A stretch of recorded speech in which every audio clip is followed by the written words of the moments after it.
His Divine Grace, Abhay Charanarvinda Bhakti Vedanta Swami Srila Prabhupada ki Jai.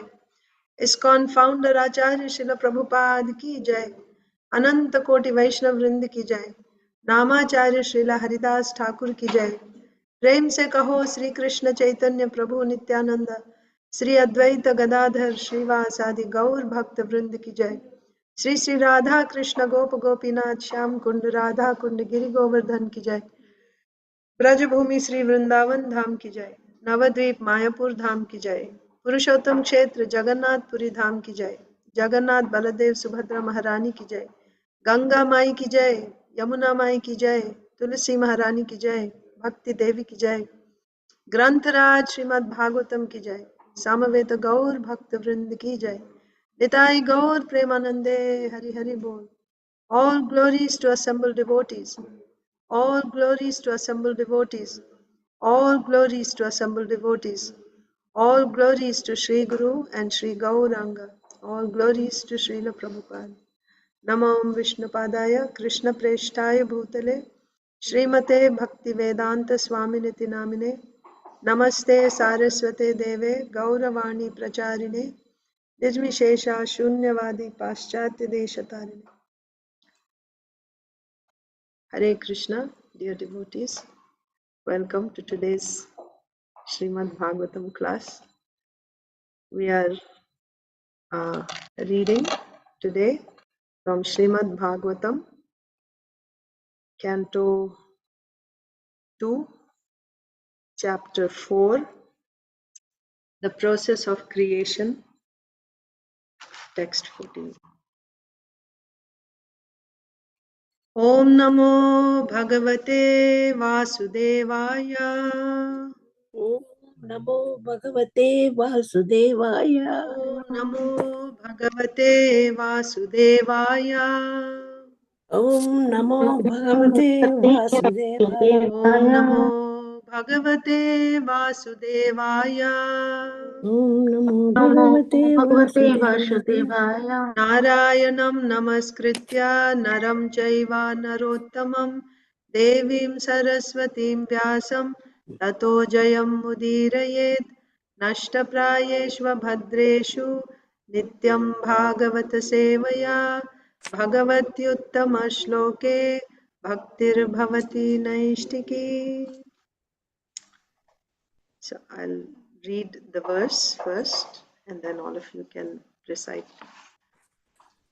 I'll read 3 times. Namo namaste stvarishabhaya sattvatam vidura kashtaya muhukku yoginam nirasta samyatishayena radhasa swadhamani brahmani ramsyate namaha. Namo namaste stvarishabhaya sattvatam vidura kashtaya muhukku yoginam nirasta samyatishayena radhasa swadhamani brahmani ramsyate namaha. Namo namaste stvarishabhaya sattvatam vidura kashtaya muhukku yoginam nirasta samyatishayena radhasa swadhamani brahmani ramsyate ramaha namaha. Please chant.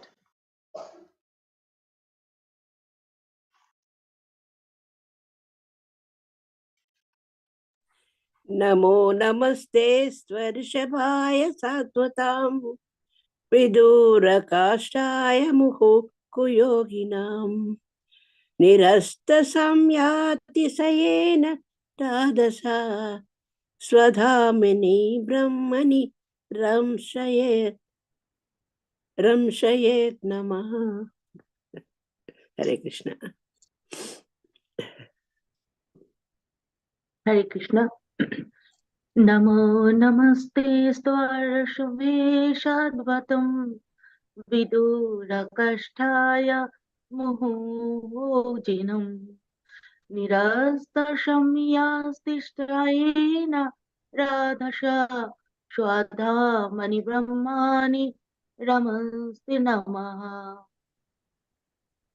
नमो नमस्ते स्वर्षभाय सात्वतां विदूरकास्थाय मुहुकुयोगिनां निरस्तसाम्यातिशयेन राधसा स्वधामनि ब्रह्मणि रंस्यते नमः।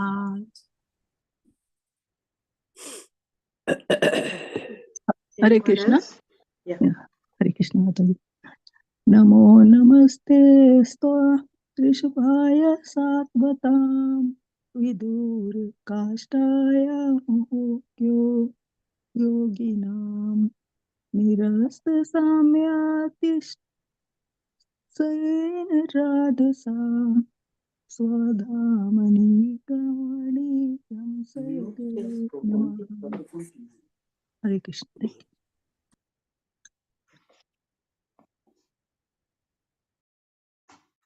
So we'll do the word to word translation. Sure. Namah Namahate. Let me offer my obeisances unto you. Astu are Rishabhaya, unto the great associate.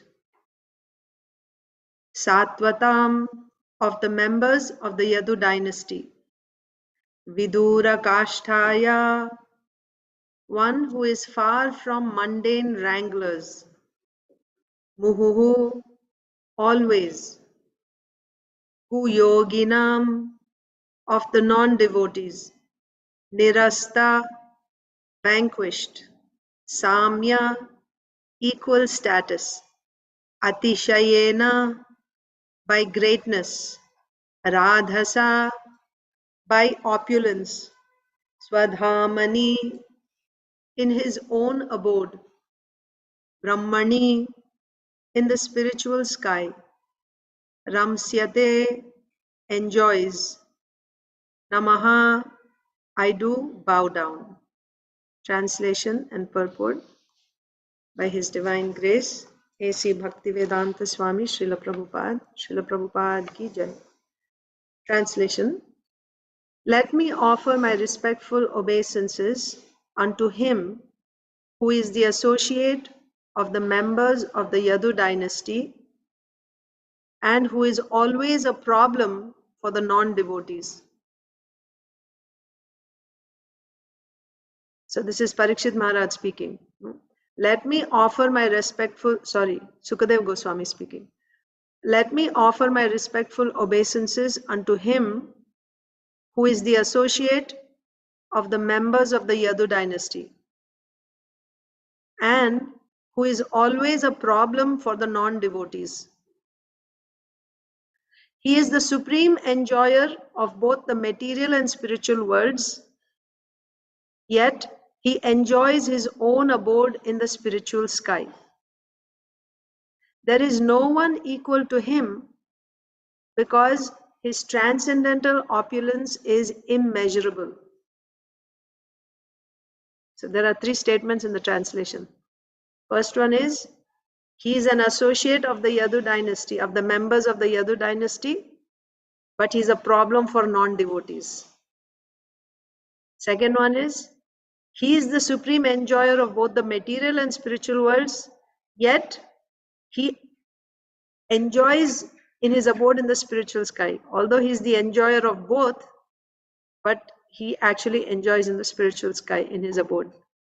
And then the third point is, there is no one equal to him because his transcendental opulence is immeasurable. Purport by His Divine Grace, Srila Prabhupada. There are two sides of the transcendental manifestations of the Supreme Lord, Sri Krishna. For the pure devotees, he is the constant companion. As in the case of his becoming one of the family members of the Yadu dynasty, or his becoming the friend of Arjun, or his becoming the associate neighbor of the inhabitants of Vrindavan, as the son of Nanda Yashoda. the friend of Sudama, Shridama, and Madhumangal, or the lover of the damsels of Rajabhumi, etc. That is part of his personal features. And by his impersonal feature, he expands the rays of the Brahma Jyoti, which is limitless and all-pervasive. Part of this all-pervasive Brahma Jyoti, which is compared to the sun's rays, is covered by the darkness of the Mahat Tattva. And this insignificant part is known as the material world. In this material world, there are innumerable universes like the one we can experience. And in each of them, there are hundreds of thousands of planets like the one we are inhabiting. The mundaners are more or less captivated by the unlimited expansion of the rays of the Lord. But the devotees are concerned more with his personal form from which everything is emanating. Janmadi asya yataha. As the sun rays are concentrated in the sun disk, the Brahma Jyoti is concentrated in Goloka Vrindavan, the topmost spiritual planet in the spiritual sky. The immeasurable spiritual sky is full of spiritual planets named Vaikunthas, far beyond the material sky. The mundaners have insufficient information of even the mundane sky. So what can they think of the spiritual sky? Therefore, the mundaners are always far, far away from him. Even if in the future they are able to manufacture some machine whose speed may be accelerated to the velocity of the wind or mind, the mundaners will still be unable to imagine reaching the planets in the spiritual sky. So, the Lord and his residential abode will always remain a myth or a mysterious problem. But for the devotees, the Lord will always be available as an associate. In the spiritual sky, his opulence is immeasurable. The Lord resides in all the spiritual planets, the innumerable Vaikuntha planets. By expanding his plenary portions, along with his liberated devotee associates. But the impersonalists who want to merge in the existence of the Lord are allowed to merge as one of the spiritual sparks of the Brahma Jyoti.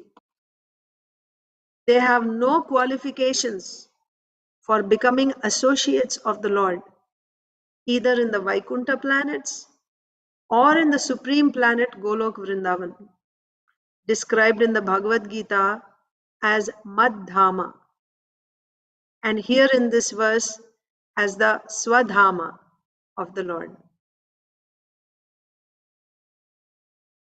This Madhama or Swadhama is described in the Bhagavad Gita, chapter 15, text 6 as follows. Na tad bhasayate suryo na shashanko na pavakaha yadgatva na nivartante tadhama paramam mama. The Lord's Swadhama does not require any sunlight or moonlight or electricity for illumination. That Dhama or place is supreme, and whoever goes there never comes back to this material world. The Vaikuntha planets and the Goloka Vrindavan planet are all self-illuminating, and the rays scattered by those Swadhama of the Lord constitute the existence of the Brahma Jyoti, as further confirmed in the Vedas like the Mundaka Upanishad 2.2.10, Katha Upanishad 2.2.15, and Shvetashvatara Upanishad 6.14. न तत्र सूर्यो भाति न चन्द्रतारकं नेमा विद्युतो भान्ति कुतोऽयमग्निः तमेव भान्तम् अनुभाति सर्वं तस्य भासा सर्वमिदं विभाति. In the Swadhama of the Lord, there is no need of sun, moon, or stars for illumination, nor is there need of electricity. So what to speak of ignited lamps? On the other hand, it is because those planets are self-illuminating that all effulgence has become possible. And whatever there is that is dazzling is due to the reflection of that Swadhama. One who is dazzled by the effulgence of the impersonal Brahmajyoti cannot know the personal transcendence. Therefore, in the Ishopanishad text 15, mantra 15, it is prayed that the Lord shift his dazzling effulgence so that the devotee can see the real reality. It is spoken thus: Hiranmayena patrena satyasyapi hitam mukham tattvam pushanna pavrinu satya dharmaya drishtaye. O Lord, you are the maintainer of everything, both material and spiritual, and everything flourishes by your mercy. Your devotional service or bhakti yoga is the actual principle of religion, Satya Dharma, and I am engaged in that service. So kindly protect me by showing your real face. Please, therefore, remove the veil of your Brahmajyoti rays so that I can see your form of eternal bliss and knowledge.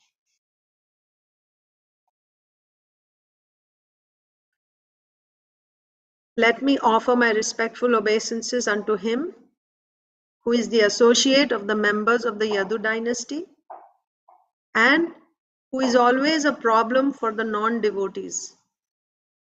He is the supreme enjoyer of both the material and spiritual worlds, yet he enjoys his own abode in the spiritual sky.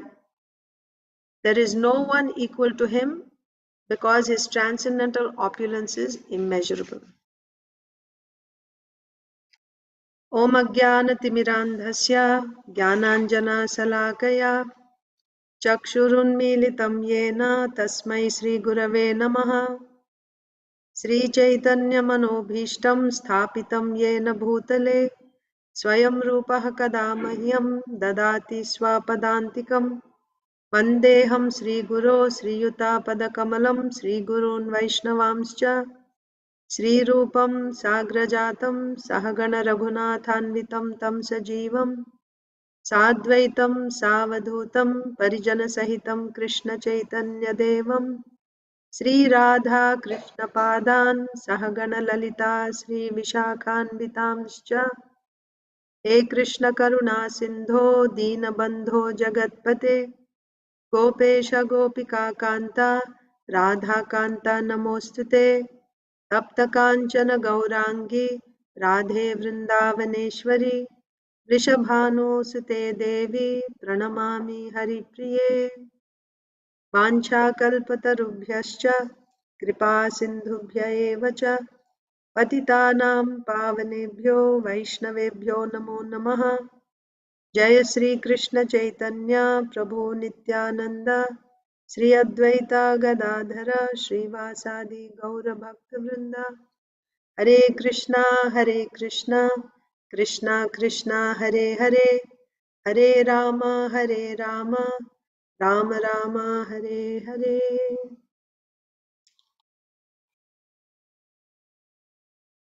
Hare Krishna. So we are reading from the 4th chapter of the 2nd canto of Srimad Bhagavatam. So the context here is Parikshit Maharaj asked Sukadev Goswami, first of all, he asked 2 questions.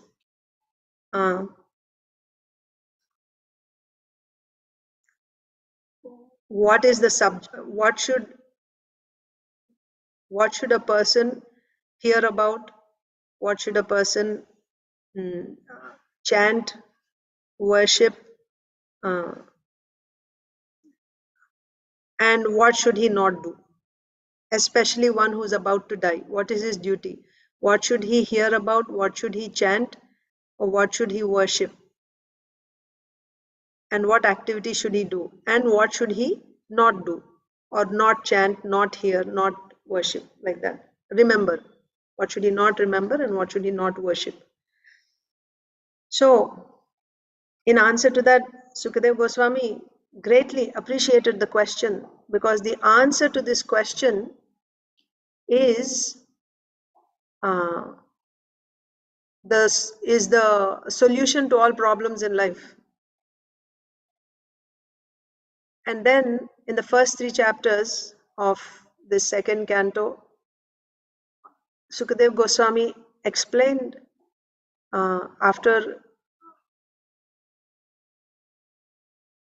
saying initially that one should hear about the Supreme Lord, one should chant the names of the Supreme Lord, one should worship the Supreme Lord,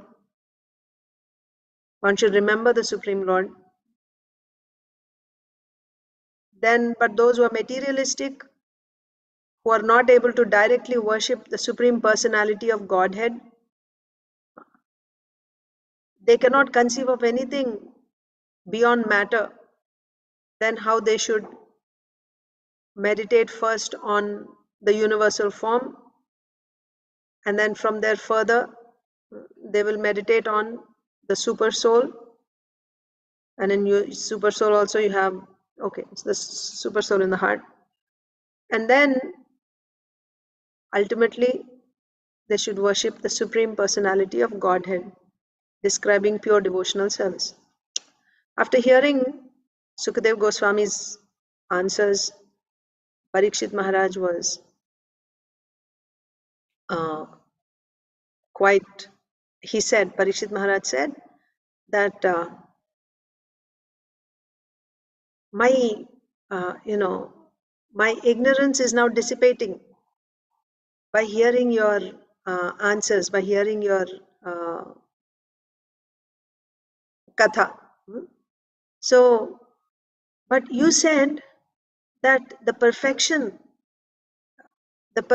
of all our activities, whether someone does pious activities or whether one does takes to jnana path, the path of jnana, or one takes to the path of yoga, or one takes to the path of bhakti, the perfection of whatever they do is at the end of their life if they're able to remember the Supreme Lord. So, from what I understand, Krishna Katha, hearing about the Supreme Lord, and that is the essence. So please, I want to hear more about the Supreme Lord. And in that, what he is asking, I want to know about the creation, how the Supreme Lord, by engaging his various energies, creates this material manifestation. Again, by engaging his various energies as well as his expansions, how does he maintain this material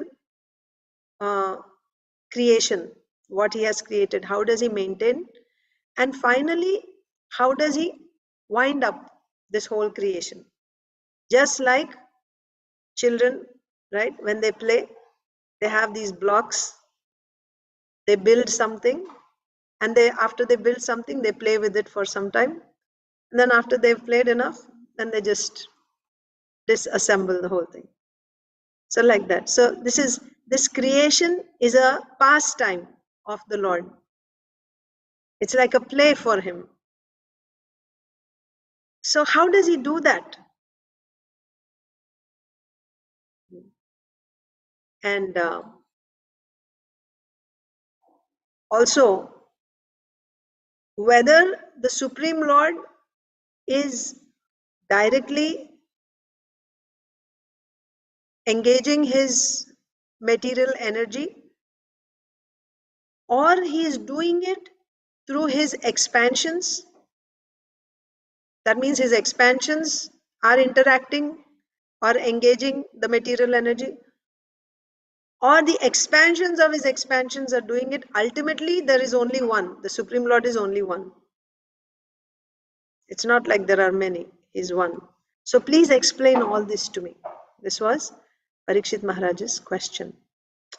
So here we may get a question why Parikshit Maharaj is asking about material energy, about this material creation. If we are supposed to hear about Krishna Katha, he could have directly asked about pastimes of Krishna, because we are simply surrounded by material energy, isn't it? What is our state? We are in the conditioned state. We look in the front, we look up, down, behind, we only see matter.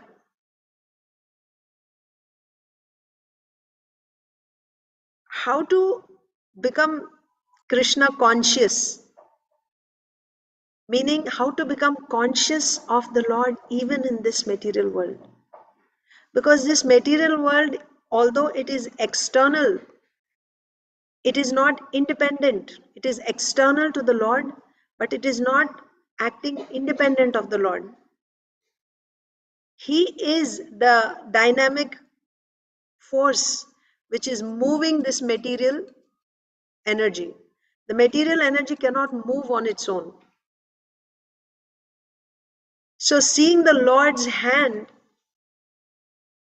in everything around us, in this whole material creation, that is also becoming Krishna conscious, isn't it? We are actually becoming conscious of the Lord. So for that purpose, Parikshit Maharaj asked this question. So after hearing Parikshit Maharaj's question, Sukadev Goswami, he didn't immediately start answering the question. So now you may wonder, well, earlier when Parikshit Maharaj asked two questions, what is one supposed to hear, chant, remember, and worship? There, Sukadev Goswami didn't offer any prayers. He directly started answering why he is offering prayers here. Actually, we will see that always, whenever any devotee, any acharya, when he says something or when he writes something, he starts with Mangala Charana. Mangala Charana means there are three types of Mangala Charana. One is called Namaskaratmaka. Namaskaratmaka means you're offering obeisances to the Supreme Lord, or to the Guru, to the previous Acharyas, also to, generally to the superiors, you offer obeisances. And then second one is, what's it called? It gives you the subject, Vastu Nirdeshaka. Vastu Nirdeshaka. That means it tells you what is going to be covered, What is he going to speak about? What are the topics that he's going to cover in a particular book, or generally when they write something, right? There is Vastu Nirdeshaka. And the third type is called Namaskaratmaka, Vastu Nirdeshaka, and Vastu Nirdeshatmaka. And the third one is called Ashirvadatmaka. Ashirvadatmaka means giving a benediction, a blessing to all those readers or listeners. Whoever is going to listen to his writing, what is the benediction that he is going to get? Offering blessings. So these are the three types of Mangala Charana. So we will find that before so it's not necessary that every author or speaker should say all three types of this Mangala Charana. It can be all three, it can be any one, it can be two. But Mangala Charana is done, offering obeisances to the Supreme Lord and to the spiritual master, seeking blessings. That is done always. So here, Vyasdev, when he begins the first verse of Srimad Bhagavatam, Om Namo Bhagavate Vasudevaya Janmadyasya Yatonvayaditaratas Chartheshva Vigyaswarat. First three. Dharma Projita Kaitavotra Paramo Nirmatsaranam Satam. Right? So first three verses are Mangala Charana of Vyasdev. He's beginning this work, Srimad Bhagavatam. And then Sutta Goswami in Naimisharanya, the sages of Naimisharanya are asking a question of Sutta Goswami, and Sutta Goswami answers. Before answering, Yam Pravrajantam, he is offering obeisances to his spiritual master, Srila Sukadev Goswami, glorifying him. Like that. But Sukadev Goswami, when Parikshit Maharaj asked question, he was so inspired by Parikshit Maharaj's question. He forgot to offer Mangala Charana. He just glorified. And then now when Parikshit Maharaj is asking further questions, then Sukadeva Goswami remembered, oh, I didn't say Mangala Charana.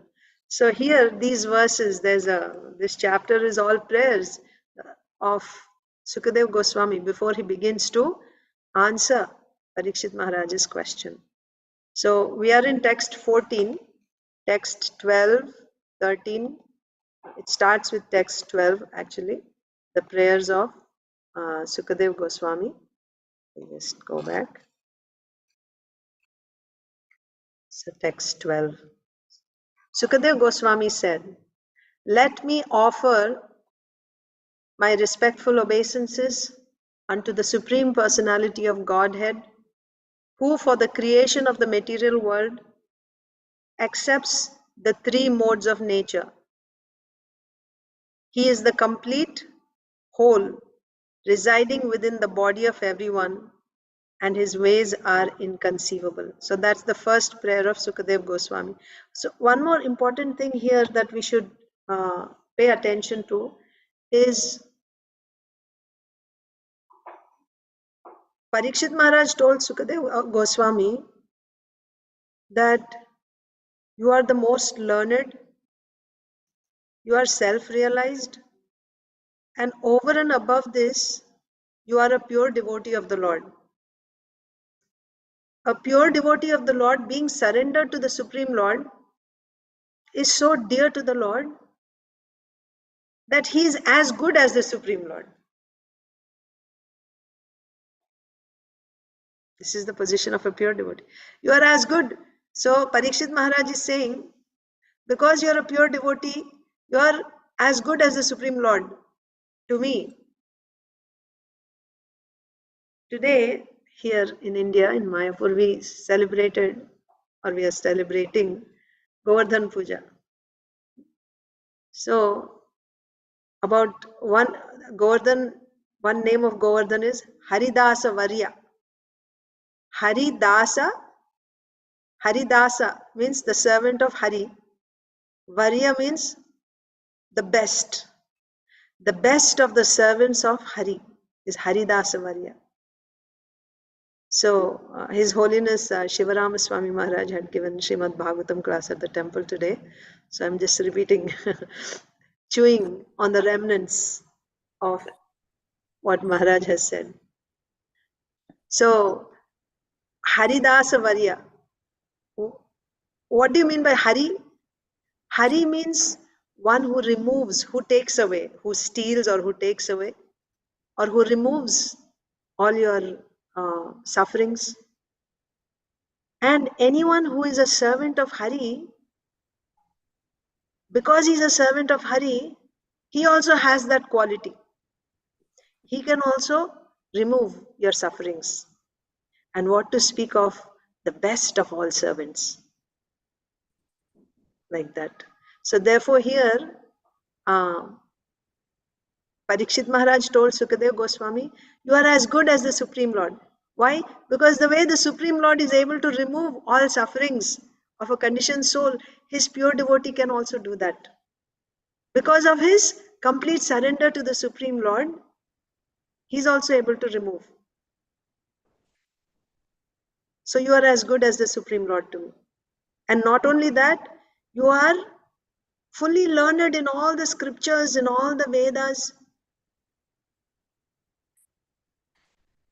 Anyone who is a devotee, Vasudeve Bhagavati Bhakti Yoga Prayojitaha. Janayatyashu Vairagyam Jnanam Chayad Ahaitukam. When one is a devotee of the Supreme Lord, when one renders devotional service to Lord Vasudev, what happens? Jnanam and Vairagyam. Jnanam means knowledge, Vairagyam means detachment from this material world. Very soon, very quickly, they appear in the heart of a devotee, a sincere devotee of the Supreme Lord, a pure devotee of the Supreme Lord. Jnanam and Vairagyam, knowledge and detachment, they come. So if you're a pure devotee, you will automatically get knowledge. Of course, there that knowledge is realization. At least you will know the conclusion of all knowledge. You will be completely convinced of the conclusion of all knowledge. What is the purpose of all knowledge? Vedaischa sarvair ahameva vedyo. Vedantakrit vedavid eva chaham. The purpose of all the Vedas is to know me. This, a devotee, when he renders devotional service, he will be convinced about this fact. Whatever I'm studying, whatever I'm learning, whatever knowledge I have, the purpose of all this is that it should culminate in rendering devotional service to the Supreme Personality of Godhead. Or if somebody is engaged in rendering devotional service to the Supreme Lord, means he has studied everything, he has all knowledge, like that. But not just like that. Sukadev Goswami was actually trained. He's all learned. And he's learned in all the Vedas, all the scriptures. And realized also. Not just studied and realized. He self-realized. And on top of all this, he's a pure devotee.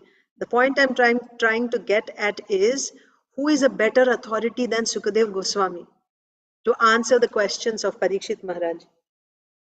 So, Sukadev Goswami could have just started answering the questions as soon as questions were asked. He could have started, oh, according to this scripture, from this is the answer, here. No. The quality of a devotee or a real devotee is he who feels utter dependence on the Supreme Lord. He is not depending on his knowledge, on his learning, on his powers in any way. He feels completely dependent upon the Supreme Lord. So Sukadev Goswami is praying to the Supreme Lord, my Lord, please allow me to present the answers to Parikshit's questions in a way that they are understandable to him, and they will bring him to the right conclusion. That means expressing his dependence on the Supreme Lord. And this is the sign of a devotee. This is the sign of a devotee. And not in one verse. In so many verses, Sukadev Goswami is offering prayers to the Supreme Lord. So that is what we are reading here. So text 12 is, let me offer my respectful obeisances unto the Supreme Personality of Godhead, who for the creation of the material world, of course, even the prayers that he is offering, it is in relation to the question asked by Parikshit Maharaj. Parikshit Maharaj wanted to know about creation specifically. So Sukadev Goswami is saying, let me offer my respectful obeisances unto the Supreme Personality of Godhead, who for the creation of the material world accepts the three modes of nature. So accepts the three modes of nature means what? We are talking about the three qualitative incarnations, Brahma, Vishnu and Shiva. So the Lord is expanding into these three forms for the purpose of creation. So let me offer obeisances to that Lord. Another point, he is the complete whole residing within the body of everyone, and his ways are inconceivable. Yes. So again, achintya, inconceivable, because can you think of where, a whole, the whole thing is present in a fragment?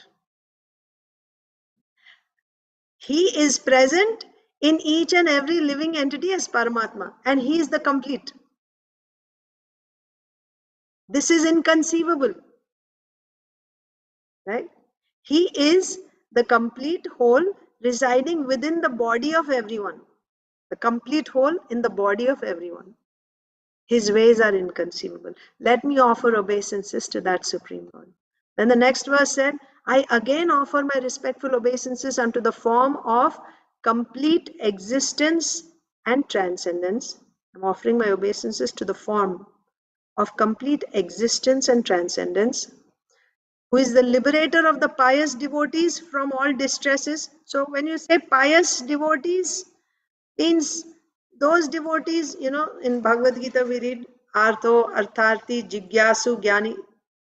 They are pious and they approach the Supreme Lord to get relief from their distress, or they want to ask the Lord something. They're devotees of the Lord, they're worshipping the Lord. But when they need something, even material, they ask the Lord. When there is some distress, they go and pray to the Lord, please remove my distress. Or even, I want liberation, this world sucks. My Lord, give me liberation. They go to the Lord, they ask for different things. So, what does the Lord do? Anyone who comes to him, to his pious devotees, he liberates them from all distresses because they are his devotees. That's one level of devotees. And then he's the destroyer of the further advances in atheistic temperament of non-devotee demons. And how does the Lord respond with those who are non-devotees, who are atheists? He destroys the further advances in atheistic tendencies, or atheistic, in further advances of people with atheistic temperament. So his dealing is not the same with all types of people. That's the point. His dealing is not the same.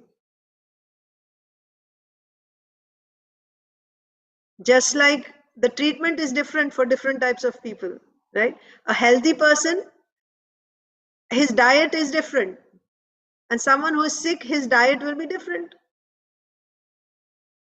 In another class earlier today, we were discussing that Srila Prabhupada there quotes that those whose mentality is animal-like.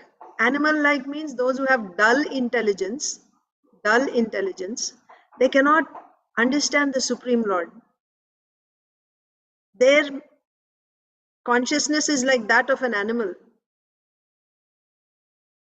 So for animal, if you have to train an animal, you have to use the stick. You have to use the stick. But someone who is an intelligent person, you can just tell them what to do and they get the message. So similarly, people who have this dull intelligence, they cannot understand the Supreme Lord. So the stick that the material nature uses for them is they get material sufferings, distress. Then when there are difficulties, now they will go to God. Oh God, please save me. I'm in difficulty. That they need that type of treatment. Otherwise, they won't wake up from their material slumber. They won't turn to God. So they need that type of treatment. But an intelligent person, whether he is in happiness or distress, he's always, he goes to the Lord all the time. So the Lord his response is different to different types of people. This is not the Lord's partiality, rather it is where we situate ourselves. That's the treatment we get. So those who are pious devotees, the Lord removes their distresses. Those who are atheistic, then they get punishment. The Lord destroys their further advances. Now those who are transcendentalists who are situated in the topmost spiritual perfection, that means they are not asking for any material results. They're not asking for material results. So you have the jnanis, you have the yogis. Yogis also, those who are not asking for any material results. What to speak of the devotees? Then the Lord gives them their particular destinations. The yogis, they'll realize Paramatma or go to Paramatma. The jnanis, they'll go and merge into Brahman. The devotees, they'll go to the particular planet of the Supreme Lord. That brings us to today's verse. Today's verse is saying, let me offer my respectful obeisances unto him who is the associate of the members of the Yadu dynasty and who is always a problem for the non-devotees. Kind of similar to the previous verse, but not exactly. Srila Prabhupada in the purport explained there are two features of the Supreme. I'll just share it with you. In the purport, Srila Prabhupada is saying there are two sides of the transcendental manifestations of the Supreme Lord Sri Krishna. Two sides. What are they? One is his personal side or personal feature, and the other one is his impersonal feature. How? So there are two sides of the Supreme Lord in which one experiences the Lord. So who experiences the Lord's personal feature? The Lord's devotees. The Lord's devotees experience his personal feature. He becomes the constant companion of his devotees. The Supreme Lord becomes the constant companion of the devotees. How? Like he becomes here in this verse, it is said that he is the associate of the Yadu dynasty. See the translation? Who is the associate of the members of the Yadu dynasty and who is always a problem for the non-devotees, right? So there's only two categories. There is devotees and non-devotees. Devotees and non-devotees. Srila Prabhupada said, anyone who is not a devotee of the Supreme Personality of Godhead is a non-devotee. He may be a yogi, he may be a jnani, he may be a materialist. They're all non-devotees. Yes, you can call the yogi first class non-devotee, jnani second class non-devotee, karmi third class non-devotee. But non-devotees, they are all non-devotees. So who experiences the personal side of Bhagavan? The devotee experiences, the pure devotee experiences the personal side of Bhagavan. So here Srila Prabhupada in the purport said, like Arjun. Arjun is a devotee of Krishna. So he's seeing Krishna as his friend. For pure devotees, he is the constant companion. He becomes a family member of the Yadus. He becomes a friend of Arjun. He becomes a neighbor of the Brajvasis, the son of Nanda and Yashoda. He becomes a friend of the cowherd boys, Sridama, Sudama, Madhumangal, and he becomes the lover of the Brajagopis, damsels of Vrindavan. So this is the personal side. Only the devotees experience this personal side. What is the other side of the Supreme Lord? The impersonal side. Impersonal side. So the rest of the purport is actually describing about this impersonal side. Actually, not only, but we are seeing it in relation to the personal side. So what is this impersonal side? What is this impersonal Brahma Jyoti? This impersonal Brahma Jyoti is nothing but the effulgence emanating from the personality of Godhead. So the apt example would be the sun. There is the sun planet, and then it is emitting all these rays, sun rays. So the sun rays are most concentrated in the sun planet. And as they spread out, they diffuse. They're not as concentrated as they go further away from the planet. But the most concentrated sun rays will be in the sun planet. So this sun planet is compared to the topmost spiritual planet, Golok Vrindavan.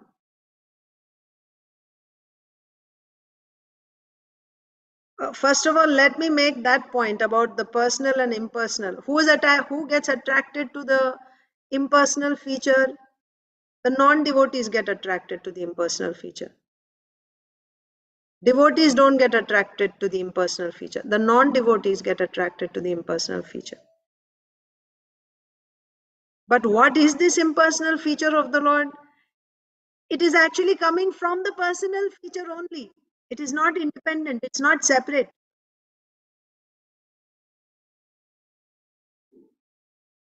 Then the next point in the translation said that he is the enjoyer of both the spiritual and material worlds.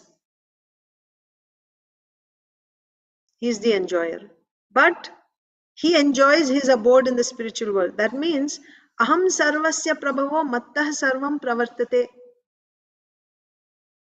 I am the source of all spiritual and material worlds, Krishna said. Everything is emanating from him. But he enjoys in the spiritual worlds. To further understand this, whatever things you see in this world is actually coming from that effulgence. There is no separate existence of this material world. Everything that you see, whatever light, and also Srila Prabhupada says in the purport, what is the nature of this spiritual world? Na tad bhasayate suryo na shashanko na pavakaha. Yat gatva na nivartante tad dhama paramam mama. That abode of his, so Srila Prabhupada quoted from Bhagavad Gita. So in this verse, it's called Swadhama, his own abode. And it is called Madhama in Bhagavad Gita. So what is the nature of his Swadhama, which he enjoys? He enjoys in his Swadhama or in his abode. What is the nature? It doesn't need sun, moon, sunlight, moonlight, electricity, or any type of fire. It doesn't need. It is self-effulgent. Not only is it self-effulgent, whatever light you see in the material world, anything which is dazzling in this material world, that light is actually coming from, is nothing but the reflection of the spiritual world, which is self illuminating or self luminous.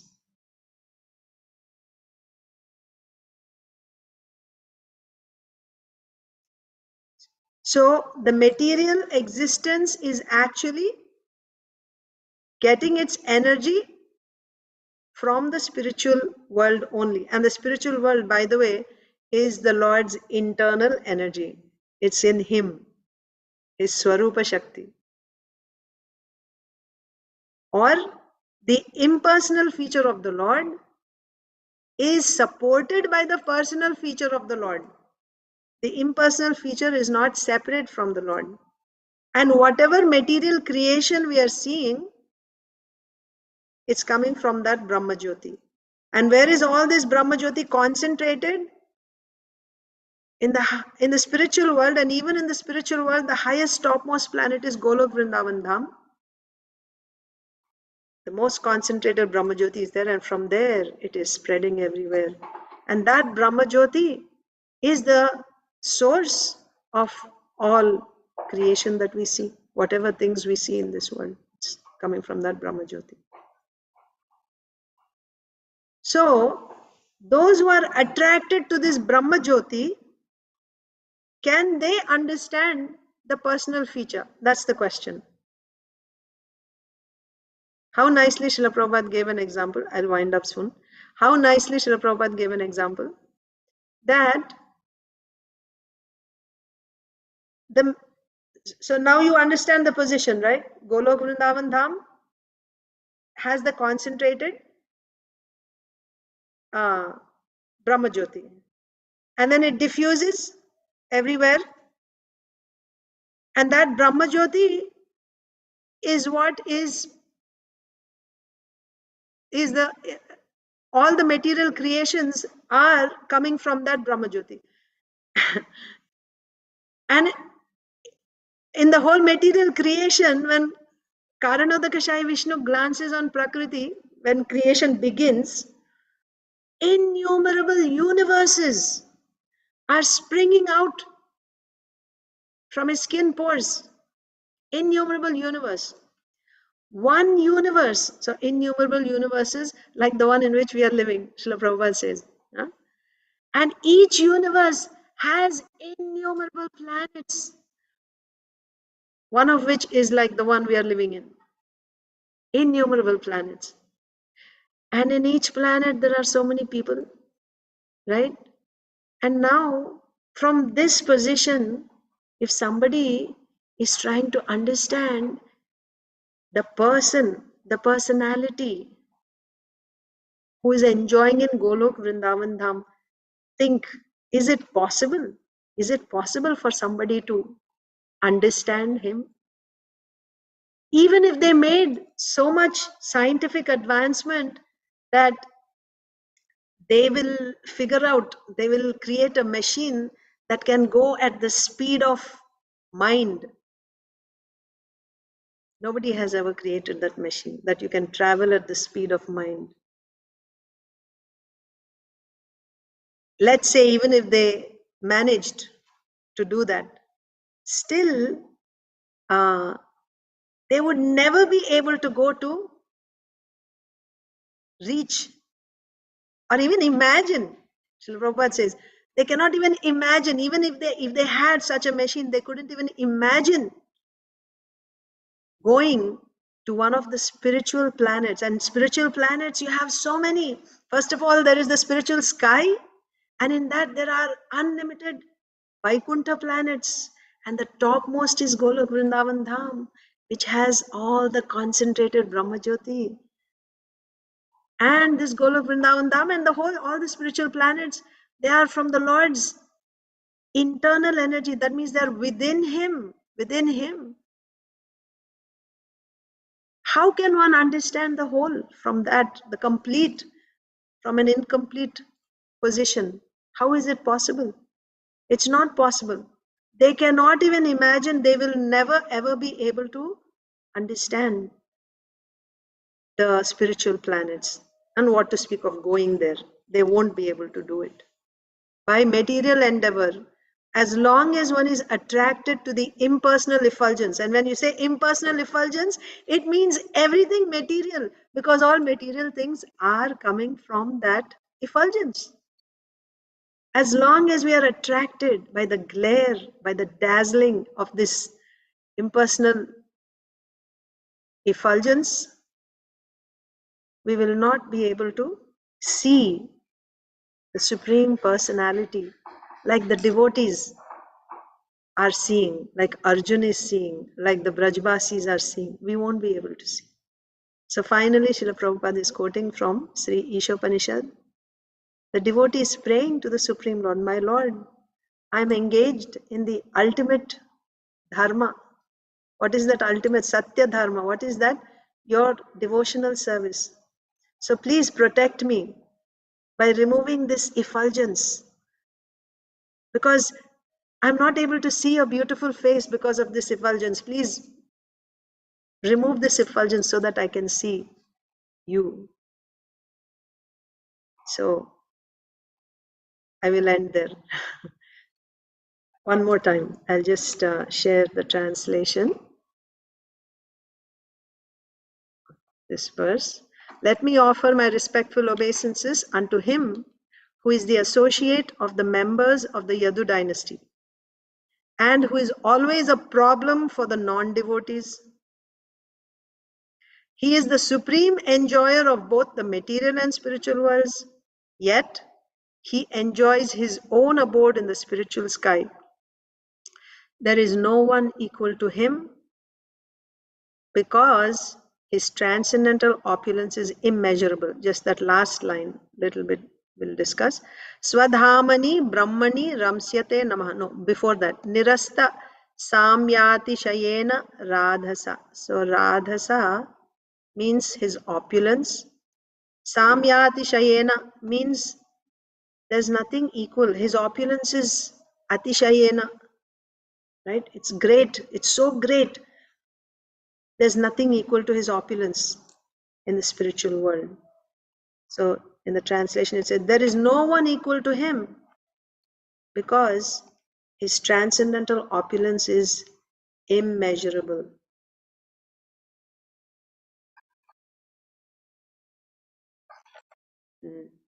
So here, in the spiritual sky, his opulence is immeasurable. Yes. Yes. So he's residing in the innumerable spiritual planets, Vaikuntha planets, through his expansions. Look at his opulence. And along with all his devotees, associates. But the impersonalists don't have access to this, to the spiritual planets or to the Supreme Lord. As long as one is attached or attracted to this effulgence, they won't realize the opulence of the Supreme Lord. So, yeah, I will stop there. Thank you very much. Hare Krishna. Are there any questions or comments, or if it is late, I can end the class? I think it's late. We cannot have any questions, Mataji. The beautiful class. And then you can imagine that how Lord, he is doing Edu dynasty, and then he is supreme enjoyer, both material and spiritual. And he enjoys his own abode. So this many things, he takes care all the innumerable universes, and then separate universes again in this many people, and then all those things. So we silly, sometimes like a foolish person like me, I say, oh God, you're not taking care of me. How many people he has to take care of? We cannot take care of 2-3 people in the family. So how many people he has to take care? So he is Supreme Personality of Godhead. That is his. Yeah. How many people he has to take care, but still he takes personal care of each person. He's Yeah, there yeah. with each person. Yeah, he doesn't, do a bad job. No, He's foolishly, taking no, we say, personal. oh, no, God is not taking care of me. I'm Right. suffering. That's not the thing, if you really think, and we have to have some from our part also. Do the bhakti yoga and have the detachments, do all that chant and do everything, which we are doing or not, we don't think. But we think, Yeah. oh, no, he's not doing anything to me. But those are the things, and the way we are you're telling that, he's doing, he's associated with the Edu dynasty, and he's doing that, he's an enjoyer of both material and spiritual. So how many things he has to do, he's doing. That's why he's Supreme Personality of Godhead. Jai. So a lot of things, we are one small part of the universe, we are the innumerable universes, innumerable planets, innumerable people. Oh God. So thinking of that, it's really something amazing. If Yes, we think taking like care that, of we won't say.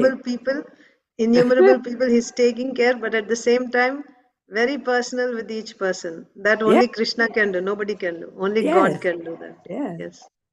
If we are attending one person in the family, no, we cannot attend other person.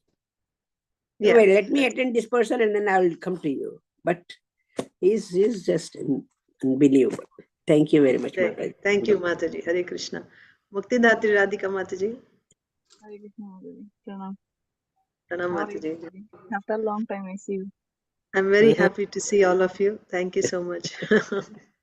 Yeah, You so too, I bye. just wanted to share, like, how you said, like, our suffering is a treatment, right? Yeah. That, yeah, that, make me really think about myself.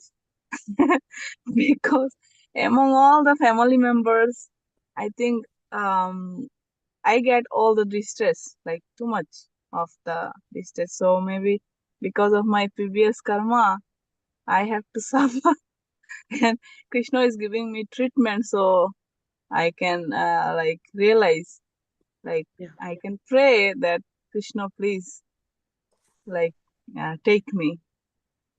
I Yeah. always say that whenever I get distress, Krishna, please take me soon. I cannot handle anymore. Yeah. So you give like a good definition about that, like this is a treatment. Yes. Actually, But true, he Mother. tells to Arjuna, do your duty. We have to do our duties. You have your own duties with children. Yeah. But at the same time, we have to take care of Krishna also. We cannot go that easily, Mataji. That's Krishna's really power is we cannot underestimate Krishna's uh-uh. power. Uh-uh. So anything is possible. All he's saying is just depend on me. Sarva dharman parityaja mamekam sharanam raja, and then just continue. Utsahat nishchayat dhairyat tat karma pravartanat. Right, with enthusiasm.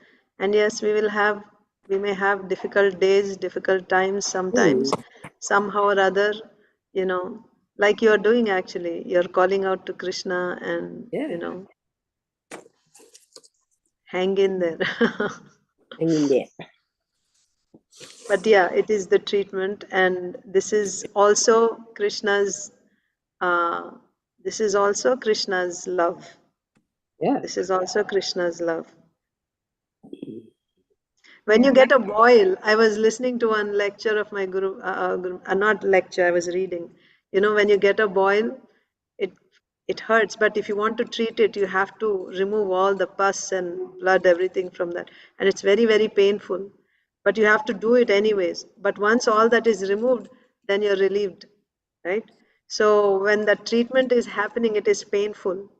So, but still you go to the doctor, you get it done because you The have painkiller. faith that after all this is removed, after this pain, I'll be Mm. relieved from constant pain. One time more pain, it's okay.